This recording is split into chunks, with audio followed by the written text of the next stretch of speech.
Hi, I'm Rita Gehman, and today I'm going to talk about time management techniques.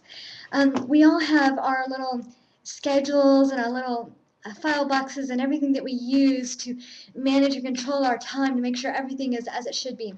And I want to bring up something that some homeschooling friends of mine do.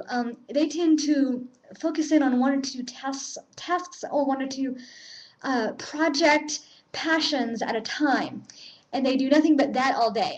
They still have their chores, they still have the little things that they do throughout the day, but they focus on one or two major projects, and they spend 10 to 12 to 14 hours a day working on nothing but those. And the reason why it's good to have more than one is so that you can break and go to the other and go back and forth throughout the day. So and you can just go back and forth, and you can do one for as absolutely long as you can stand it, and then do the other for absolutely as long as you can stand it, and just keep doing this. And what this will do is it will accomplish projects and accomplish tasks in your life and in your work and in your productivity and in your home and in your family in such a way that your life will become much easier. Um, it's difficult to try to fit in 15 minutes of this activity and then 15 minutes of this activity, because first of all, inevitably activities either run short or run over, and you can't control time that exactly, and you can't control other people. That's something that you really can't control. Is you really can't control other people. So unless you're living by yourself, and even then it's difficult to to control time. You really can't. You really can't control your external circumstances, but you can focus on one or two major projects. I mean, yes, you'll have your meals. Yes, you'll have your little chores throughout the day, and if one or two of your major projects happen to be, fixing up your house to where your little chores will be very easy and actually only take 15 minutes a day, that is, that's worth it. That's worth indulging in those projects, because then your life and everybody else's lives are easier.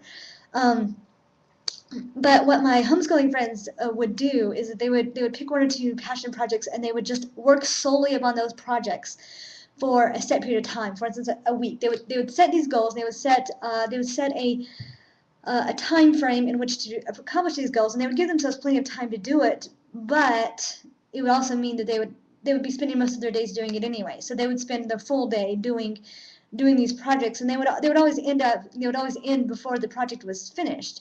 But they never procrastinated. They never said, oh, well, since I have a week to do that, and it's only going to take 4 days to finish it, I don't really have to do anything for the next 3 days. They never did that. It has to be something that you're passionate about, especially at the beginning, when you first start doing these particular time management techniques. It has to be something that you're really passionate about, and you really love doing. And doing that and having that habit, that will really make your life go so much simpler, because rather than your work being 15 minutes a day, every day, ad infinitum for the next 20 or 30 or 50 years, people can't really handle that kind of mindset. You need to be able to have passion projects that finish within 4 weeks. I mean, I have projects that I have just for this weekend, and I'm going to be trying to finish most of them today. So that's what I'm talking about. That's something that that your passion projects, they do have a set time that they're going to end, and you're not going to be working on them forever. And then when they're done, they're completed, and you actually have not only something to show for your work, but um, you actually have a set time frame for your projects, rather than it just being one of the most depressing things about time management is that as much as you may enjoy the task, knowing that you're going to be doing it every single day, year in, year out, that can really discourage you. So don't discourage yourself. Pick projects that you can time. For instance, if you would like to make, say, $400 a day, in writing on the internet or whatever, and you're having difficulty actually thinking about working doing $400 a day every day for the next 5 years, rather than doing that, simply focus on one client at a time and get 2 weeks worth done.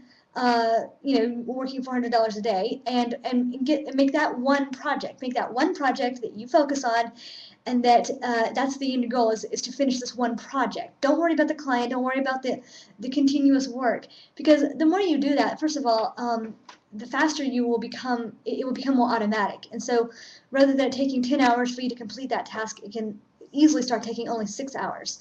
And so, at the end of the project, you will have already started to develop habits that become more natural and just become part of your life later on if you choose to make them that.